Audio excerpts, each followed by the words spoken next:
I'm the only one going through my struggles, but I'm not the only one going through a struggle. And I know that for a fact. Um, and to think otherwise would kind of be, it wouldn't be smart to think otherwise. Everybody has their struggles, but everybody's struggles are different. And and that's kind of what I want to touch on in this video. I've in the last video I kind of mentioned some of the struggles I go through, some of what I'm dealing with, whether it be financially. Um, One of the main struggles I'm struggling with is sin, um,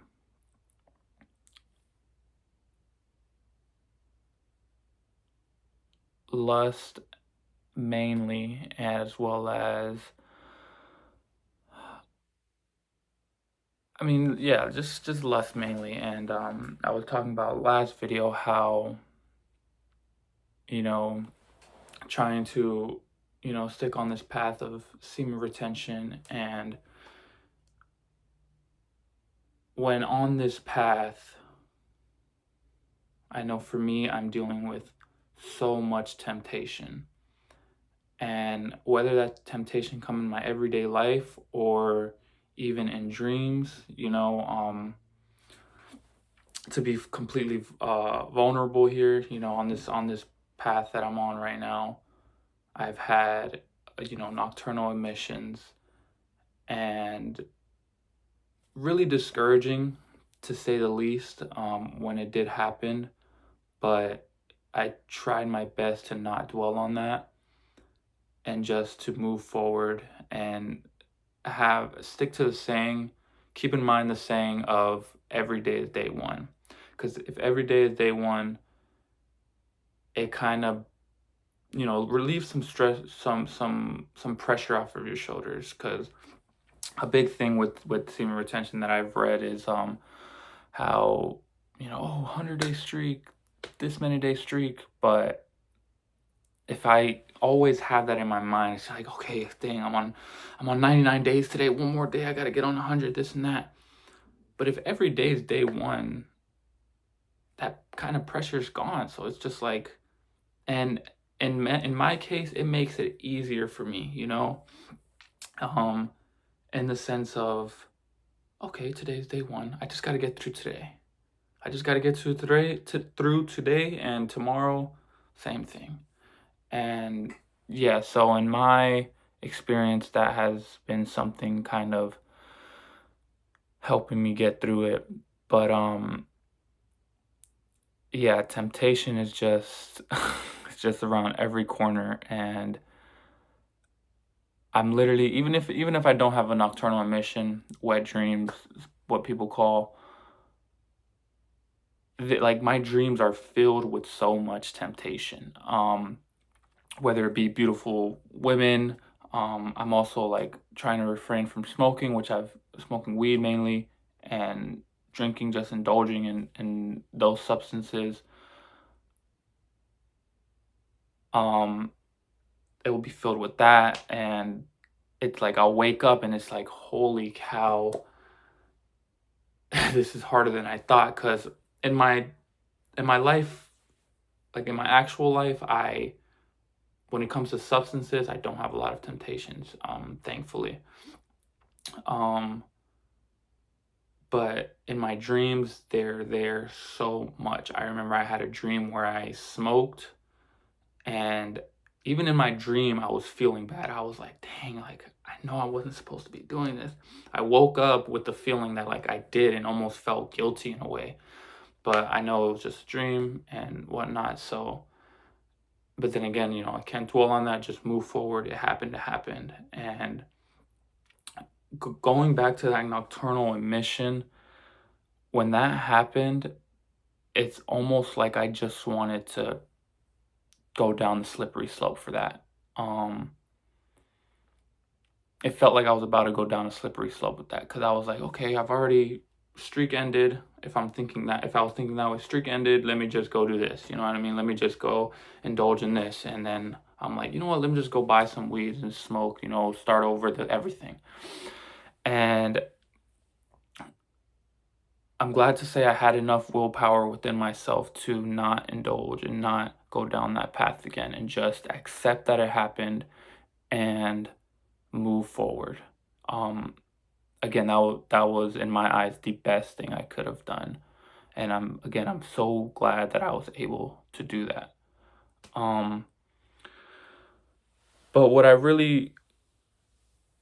kind of helps as well is my faith in God, my faith in Jesus. And what I've been doing lately is this year, um, I've been praying every day, try to pray, doing my best to pray every morning, every night before bed, and also worshiping Him in my own time, whether that be like listening to gospel music, reading the Bible, this and that. Um, and something that when listening to this worship music, kind of like whether it be some lyrics or me just thinking about it, uh, it makes me think about my past life. Um, Lord knows how much sin I would indulge in my past life, and I'm thankful that He's gotten me through that. Um, Even now I'm not living my best life. I'm doing my absolute best too, but I can always be better. But again, Lord knows exactly the life I used to live and how much just sin my life was revolved around.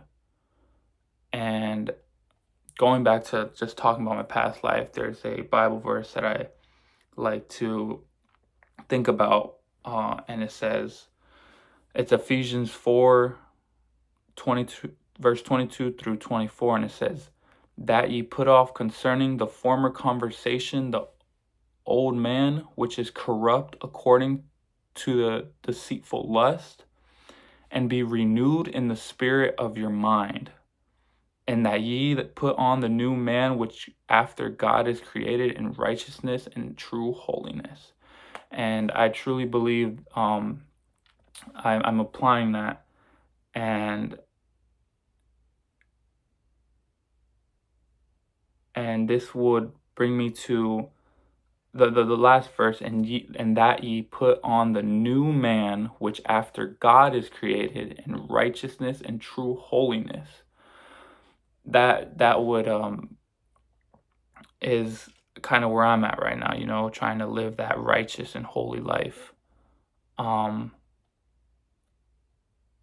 But that would bring me to the next thing I kind of want to talk about, and it's that this is the path He has for me. This is the life that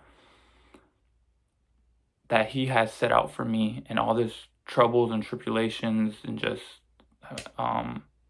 what I'm going through is what God has set out for me. This is the path He has set out for me. And a verse that I want to that kind of opened that up to me. I read it, or I heard it in church when I went to church. The pastor was talking about it, this verse, and it was John 29 verses 19 through 22, and he says, This spake he, signifying by what death he should glorify God. And when he had spoken this, he saith unto him, Follow me. Before that, in verse 18, Jesus is telling Peter, I believe, yeah, it's Peter. He tells him how he's gonna die, what kind of death he will have, and going on to verse 20, Peter says, it says, Then Peter, turning about, seeth the disciple whom Jesus loved following, which also leaned on his breast at supper, and said, Lord, which is he that betrayeth thee? Peter, seeing him, saith to Jesus, Lord, and what shall this man do? And Jesus saith unto him, if I will that he tarry. Frig, I probably messed this up. Let me just look it up.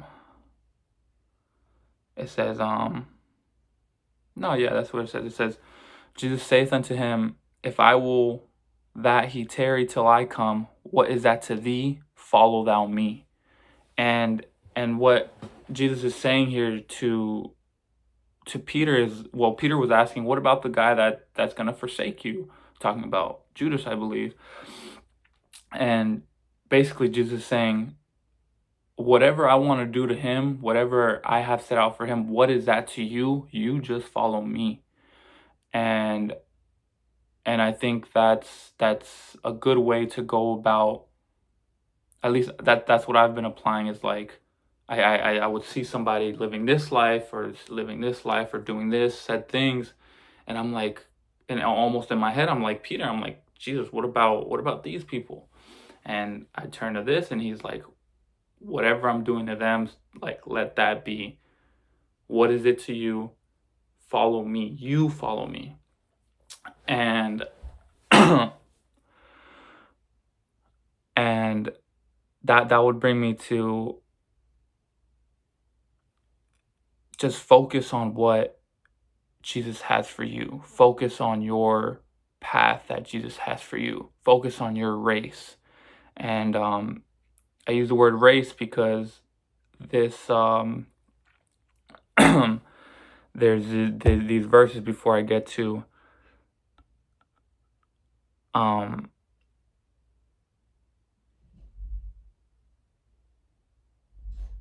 and it says, it's Hebrews 12:1 through 7, and he says, reading it here,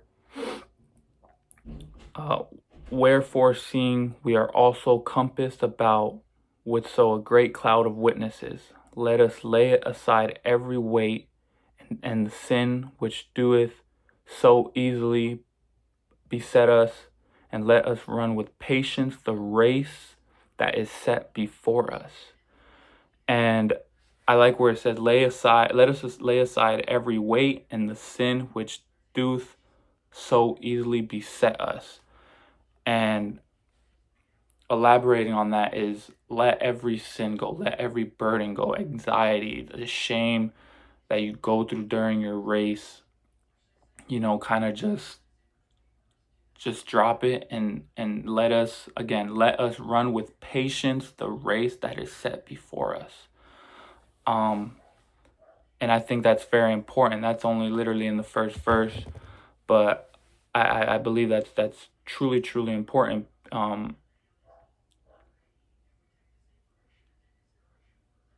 Here, let me just read the rest of the verses where he says, verse 2 is, looking unto Jesus, the author and the finisher of our faith, who for the joy that was set before him endured the cross, despising the shame, and is set down at the right hand of the throne of God.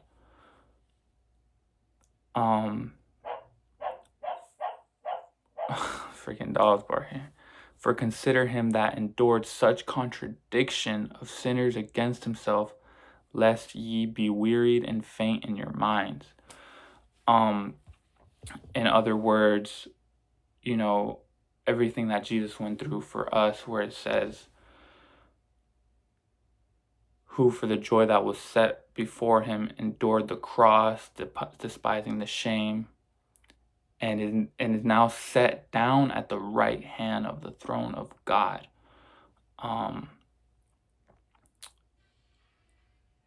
Again, in other words, what he's endured, everything he endured, in his leading to his death, and look where he is now, at the right hand of the throne of God. And the following verse, I would just to summarize it, is where it says, lest ye be wearied and faint in your minds, is don't give up. Literally, whatever you're going through, just see that Jesus endured so much more, but yet he followed through with what God, the race that God had for him. Going back to those terms, is that's the race God had for Jesus, and if that's the race God had for Jesus, it's almost like your race is almost, I guess for lack of better words, smaller than in the sense of what he's enduring. And it's when it says lest ye be wearied, faint in your minds, it's just don't give up in what in what you have going on in your race. Don't give up. Compare, like, I guess in a way to help me would be like, compare what he went through to what I'm going through. It's literally nothing. And look what he endured, and look where he's at now.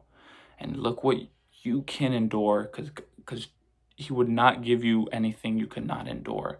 There's that cliche saying, he gives his strongest battles to his strongest soldiers. And if we were to endure these battles just like him, look where he's at now, at the right hand of the throne of God. And yeah, I just elaborating more on that.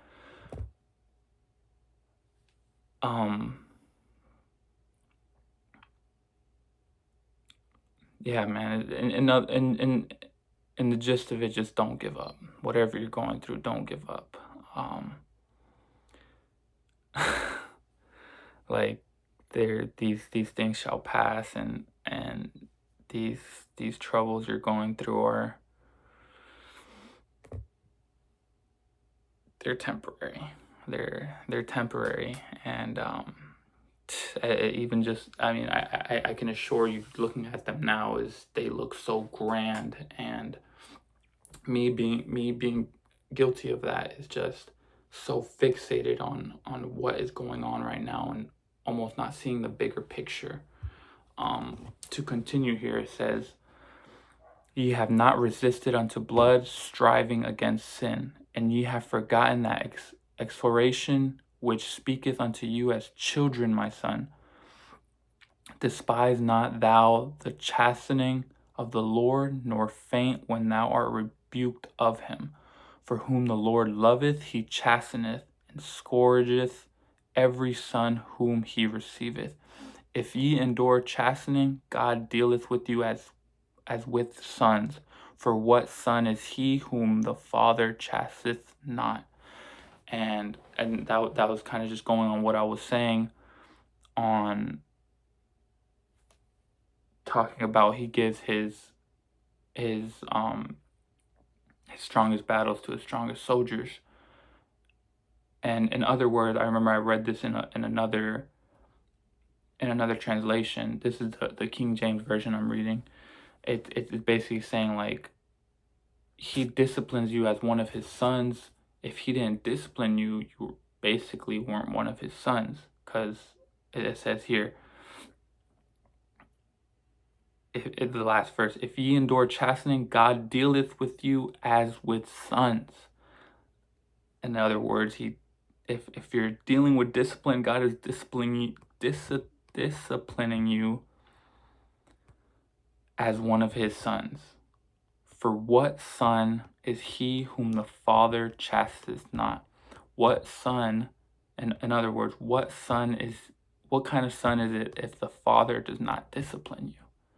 And that would be another way of looking at these things, is these troubles is God disciplining you. I remember going back to my nocturnal emission, I looked at it as I wasn't going down that path correctly, and God, it happened, and I kind of looked at it as God telling me, you're not doing it right, start over. That's how I took it. Don't, like, again, just not to be repetitive, but he's like, you're not doing it right, start over, do it right this time. And I understand, I still had, with the sin that I deal with the most, like I said, is lust. And it says lust all starts in the mind. If I were to look at a woman and, have these lustful thoughts, I've already sinned, even though most people think lust and adultery starts at, the action and whatnot, but I truly believe it starts in the mind, as the Bible states. And um and yeah, so and I know, and Lord knows, that I was not going about it the right way. Um Again, you know, lust starts in the mind. So if it's in the mind, you've already committed that sin. And I used to, like, a while ago, I used to think, oh no, as long as I'm not doing the action, I'm good. I'm not sinning. But here I am, scrolling, looking at women, lustful thoughts. Again, I'm not committing any action, but just the action in my mind, the thoughts I have, it's already committing the sin. Um, Another verse I want to touch on is to kind of just encourage a little more on, like, not giving up, is Galatians 6 chapter 6 verse 9. It says, let us not be weary in well doing, for in due season we shall reap if we faint not. And the this is only verse 9, but verses 1 through 10, it's Paul talking to the Galatians, and I see it as guidance that Paul is giving them in words, but just like, he's telling them, continue to do good, to live by God, to not give up, that God will reward their good doing in due time. And that would kind of go back to exactly what I was talking about, just in Hebrews, where he was like, what Jesus endured leading up to his death, and it says, is now set down at the right hand of the throne of God. And again, that I feel like that's really important, to just not give up and just continue to run your race, live your race that God has set out for you. With whatever troubles you're going through, whatever situations, it's just to not give up and continue to have faith in him, worship him, praise him, and again, in due time, he will reward you. And while I was coming up with this video idea that, recording now, it made me realize that whatever situation you're going through,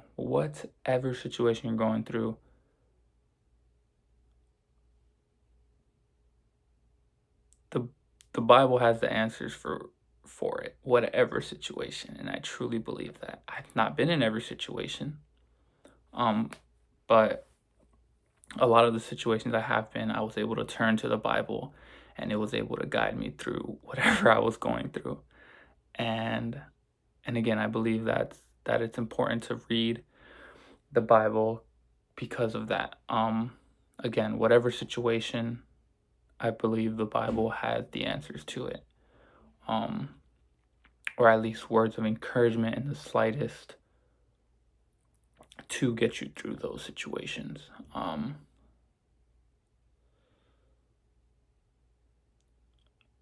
Yeah. And again, I believe it's just very important to not give up. And let me read this part again, because I really liked it. It was,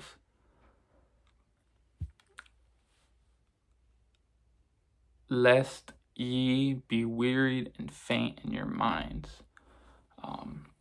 In other words, don't give up. Don't get discouraged in whatever you're going through. Just stick to your race. in due time you shall be rewarded. Yeah, again, I think that's very important.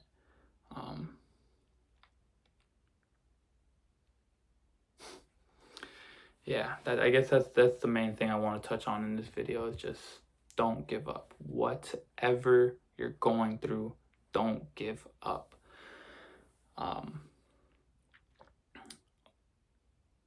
Turn to God. If you have the feelings of giving up, turn to the Bible, His Word, and it'll get you through whatever you're going through. It'll get you through it. And I truly believe that, because I've experienced it myself. Again, turning to my past life, Lord knows the exact life I used to live, and it was a life to where I did not include Him in my life then. I guess in a way I still had the mindset, and He was in the back of my mind basically. I put Him last, and Him and I know exactly what that life led me to and what resulted of that life. And here I am now, living for Him, a much better life compared to what I was living before. And I have no one to thank but Him.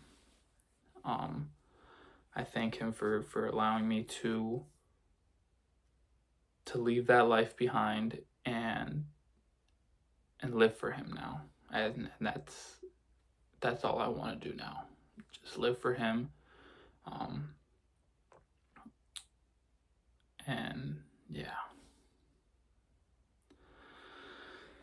Yep. Don't give up. Whatever you're going through, stick to your race. And I have it here. It's like embrace what you're going through, almost, and embrace what you're going through and go through it and conquer what you're going through. Yeah, man, don't give up. Don't give up. Whatever you're going through, you can get through it, man. You can get through it. Whatever it is, you can get through it. Lord knows I have. Lord knows so many other people have. I'm sure if you go right now on YouTube, or just internet in general, look up your situation, I'm sure there's so many people, and if not, just at least one other person who has gone through exactly what you're going through, and they're past it now. Yeah, don't give up. Don't give up, because He has not given up on you.